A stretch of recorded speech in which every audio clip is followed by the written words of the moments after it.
Esiste un unico modo per aumentare gli ascolti del tuo podcast e adesso ti racconto qual è.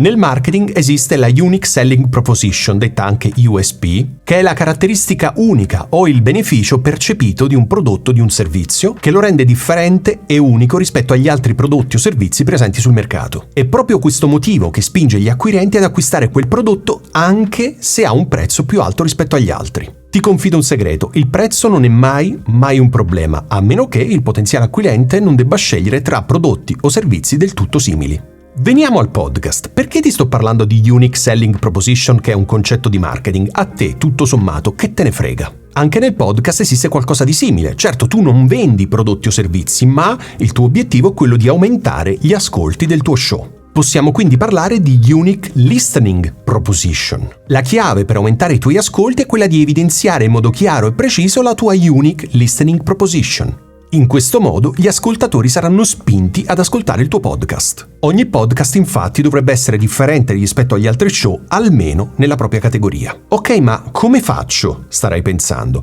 Bene, gli elementi sui quali puoi lavorare sono almeno, non sono tutti, ma sono almeno 4. L'argomento, il formato, la qualità audio e soprattutto tu.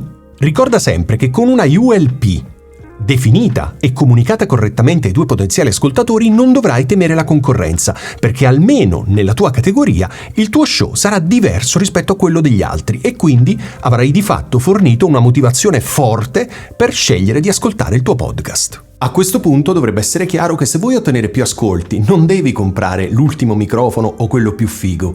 È inutile, devi lavorare sulla differenziazione del tuo show rispetto a quello degli altri.